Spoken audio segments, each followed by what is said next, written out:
Welcome aboard, applicants. I thought we would begin today with talking about question 2 from the first year law students exam, June 2008. Let's begin with the call of the question, as we should begin every essay. So reading the call of the question: with what crimes, if any, can Angela, Brian, and Carter reasonably be charged, and what defenses, if any, can each of them reasonably assert? Well, right here in our call, we have the word crimes. What should that cause us to think about? The area of law called criminal law. And we have 3 criminal defendants here: Angela, we have Brian, and we have Carter.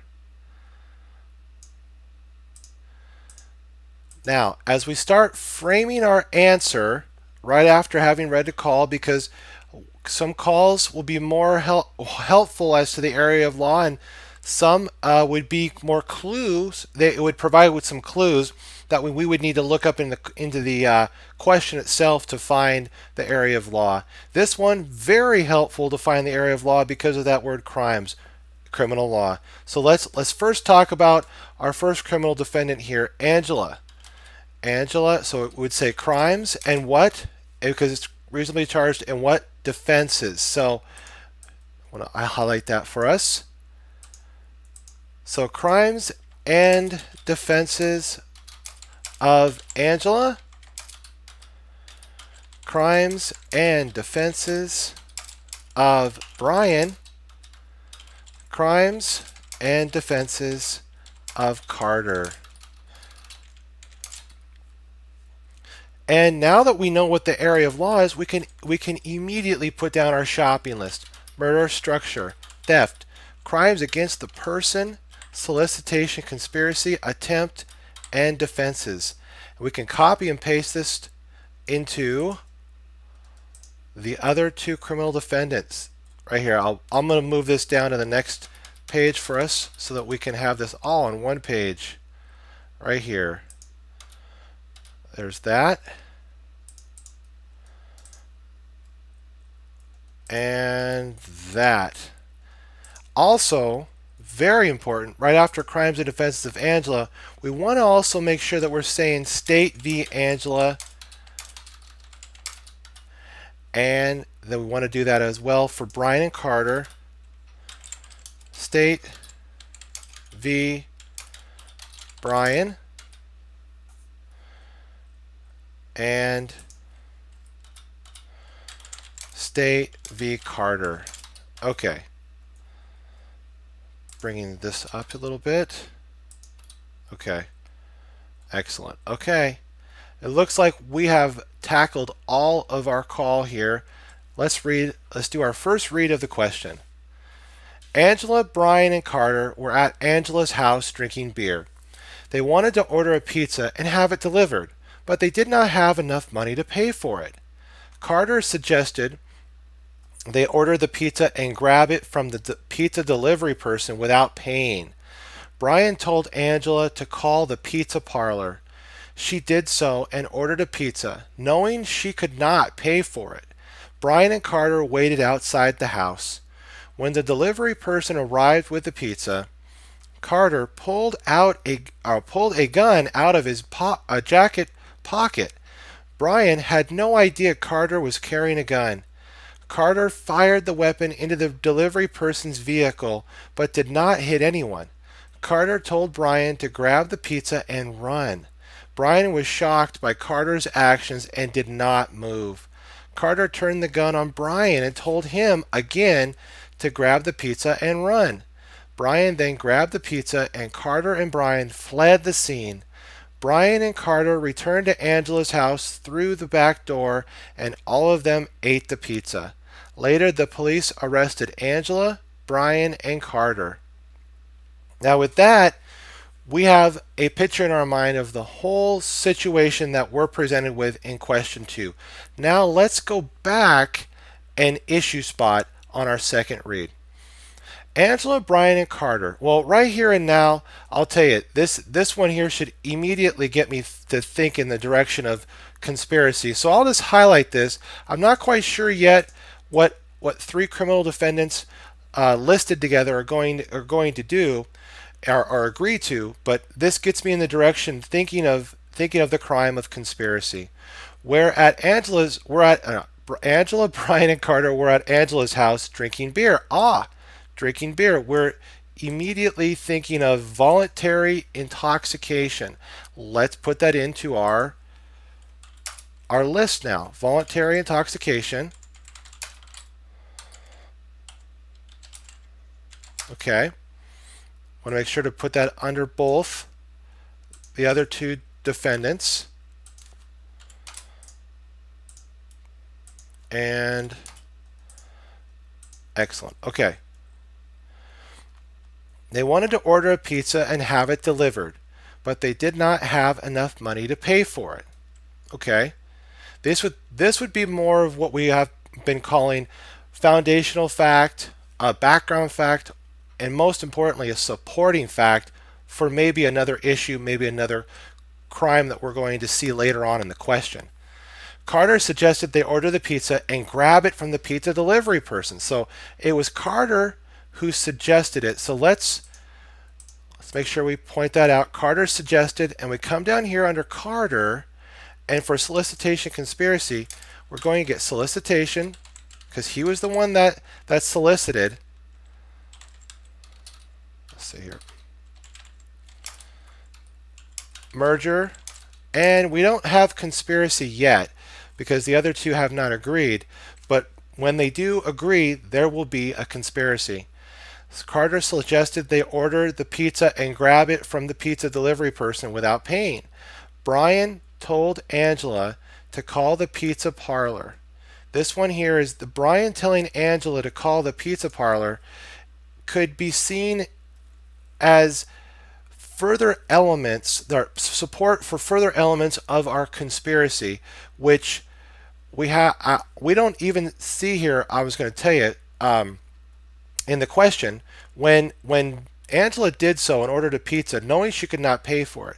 Brian and Carter waited outside the house. So all of these, this from here down, would be more playing into the fact of the agreement element in conspiracy. So what we're looking at here in terms of Brian telling Angela to call the pizza parlor, overt act and furtherance, implied agreement. She did so and ordered a pizza. That follows through with that idea. And knowing she could not pay for it, there's the crime itself as to what they're conspiring to. And then Brian and Carter waiting outside, and Brian and Carter's actions of waiting outside also impliedly agree, proves that they impliedly agreed to the criminal target crime. So of the conspiracy. So we want to make sure to talk about conspiracy for both Angela, or for Angela as well as Brian.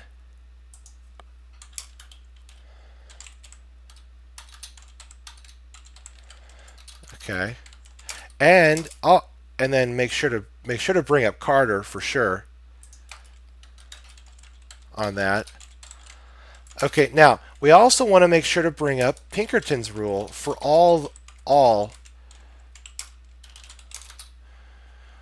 criminal acts that are committed by co-conspirators in furtherance of the criminal objective are attributable to all the co-conspirators. And so that would be equal for all the actions committed by Carter would be laid upon Brian, and are chargeable to Brian, and chargeable to Angela. I'll make sure to put that in there. Pinkerton's rule and Pinkerton's rule here. We will organize this as after our issue spotting read here as well. Now, what is it too that Angela is told by Brian to do? Call the pizza parlor. Now, this could also be seen by all of them because of Angela being told by Brian, Angela actually calling the pizza parlor, and Brian and Carter waiting outside, these are all accomplice liability factors as well. So let's make sure to bring that up.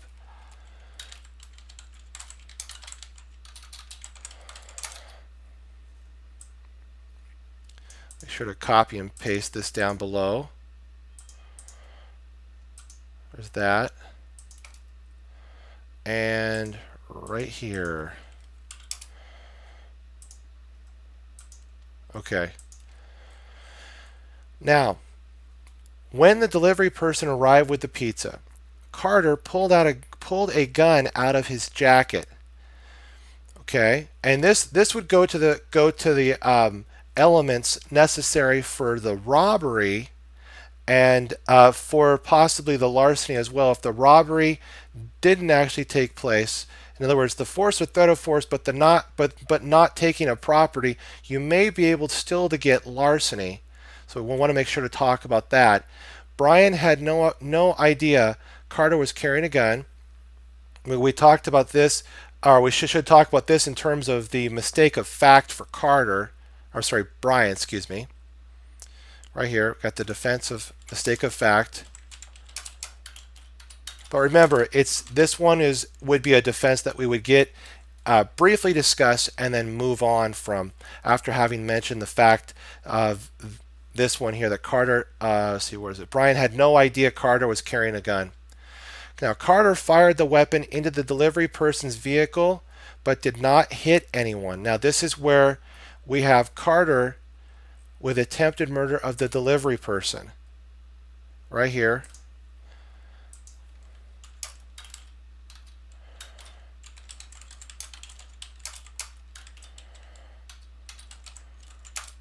Okay. Make sure to bring that. Okay, there we go. And then, okay, now this is Carter told Brian to grab the pizza and run. Brian was shocked by Carter's actions and did not move. This aspect here, Brian was shocked by Carter's actions and did not move, should in our mind be triggering the defense for Brian for duress. So, but we need to read further into the facts. Carter turned the gun on Brian and told him again to grab the pizza and run. So this further adds support to that defense of duress for making sure I got here for Brian. Okay. And then now Brian then grabbed the pizza, which is what we talked about up in here as the theft crimes that Angela, Brian, and Carter could be charged with. We have robbery, and if robbery didn't take place or was not provable, we would fall back to our position of at least a larceny in this instance. But I would argue that we definitely have enough for a robbery.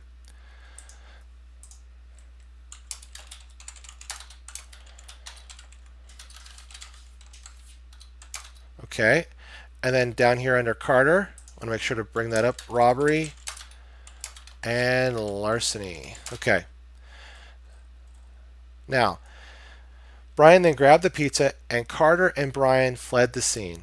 Okay, Brian and Carter returned to Angela's house through the back door and, oh, battery. Oh, good point. Good point. Now what? Now the battery though would be the harmful or offensive contact, unjustified contact with the person of another. When did this actually take place? We really don't know. We just know that when the delivery person arrived with the pizza. Oh, I see what we're going at here. Okay. We want to make sure to talk about when we're dealing with Carter specifically, we have aggravated assault. Very good observation. Yeah, bullet. Now the bullet hitting the car, that would go towards attempted murder of delivery person. And maybe even, well, see that, yeah, attempted murder of the delivery person. If the guy was in the car, yeah, exactly.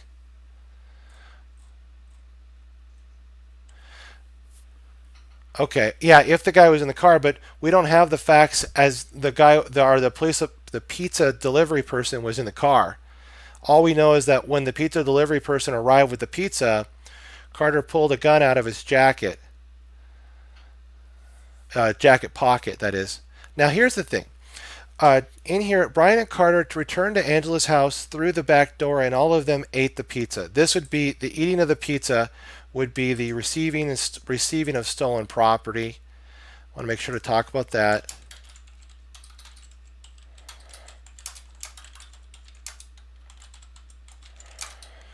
This is definitely a racehorse essay.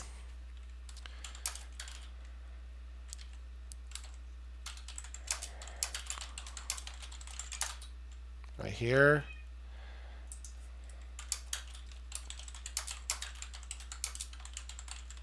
Okay. Now, let's see. Okay. Later, the police arrested Angela, Brian, and Carter, and I think we could throw in a small, very small argument for misprison. Maybe we'll see here, but it's a very small one. Okay. Copy and paste. Okay. Right here. And right there. Now, let me undo that. There we go. Excellent. Okay. Now that we have talked about all of our facts, we've issue spotted them. There wasn't any murder. There wasn't a structure. There were theft crimes, possibly robbery, larceny, receiving stolen property, aggravated assault, crime against the person. That was when we have that. Now, this is the one thing I didn't want to forget. Carter turned the gun on Brian. I want to make sure to highlight this so that we don't forget this, because we also have aggravated assault of the pizza delivery person, and we also have aggravated assault of Carter turning the gun on Brian. I also want to make positive on our positive to note on our essay that we do the attempted murder of Brian, which we would use the same rule statement possibly under the attempted murder of the delivery person, but the facts of this might also lend itself to being talked about under the defense of duress for Brian as well. So those facts for attempted murder of Brian would also be applicable under the duress that Brian could raise as a defense. Okay, now making sure we've removed all the issues that don't apply anymore, because we've already ruled them out or talked about them. Down here. Okay. Excellent.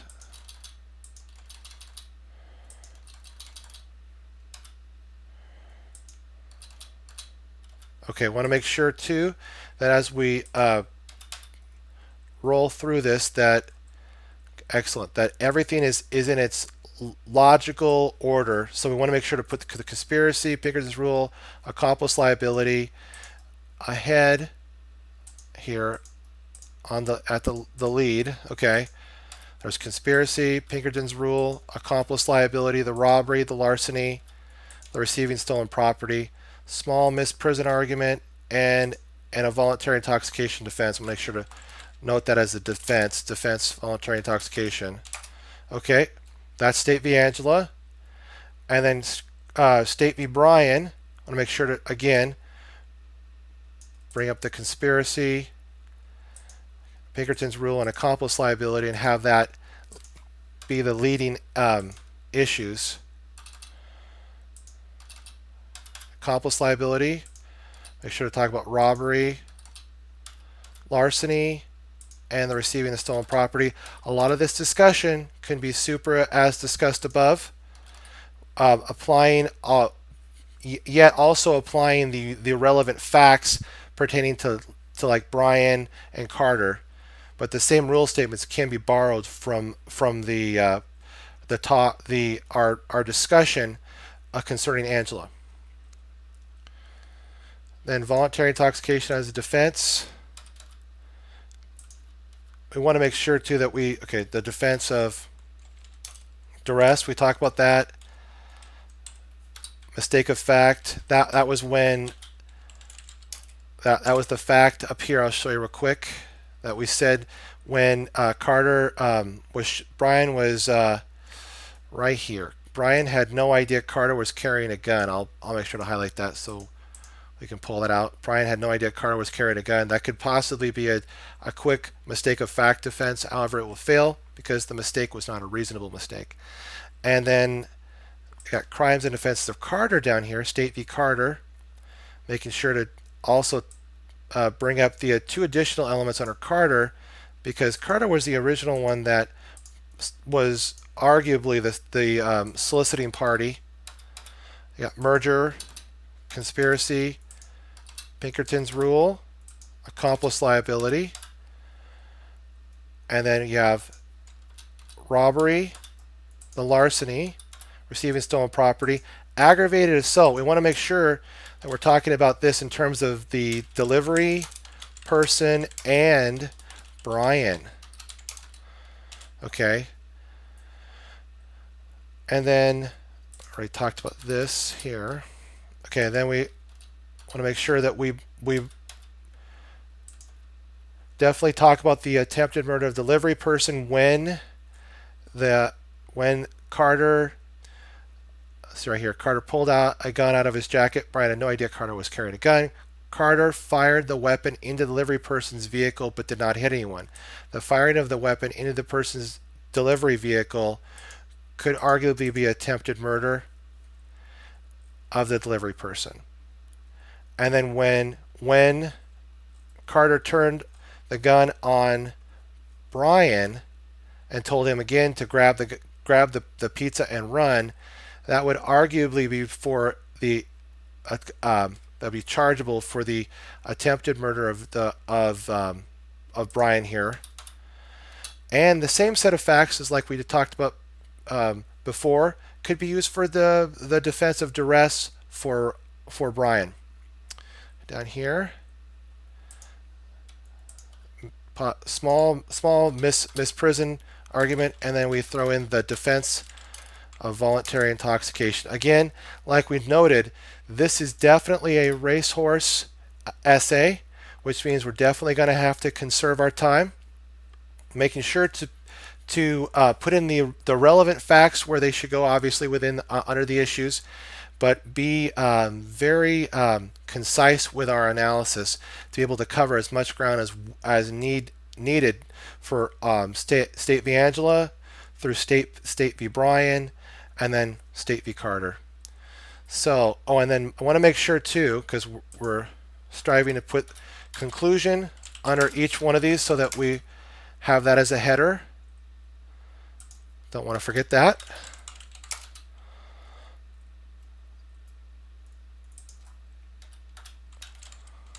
Make sure. Okay, excellent. There we go.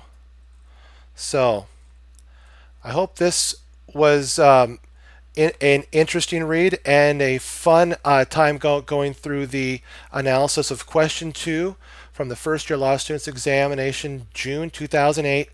Thank you so much for tuning in. I want to put a shout out to Chess Cruncher TV. Keep chess crunching, Chess Cruncher. And I also want to put a shout out to my Amazon Kindle book, Battling the Big Bad Baby Bar, Essay Basics. Thank you again for tuning in, and God bless.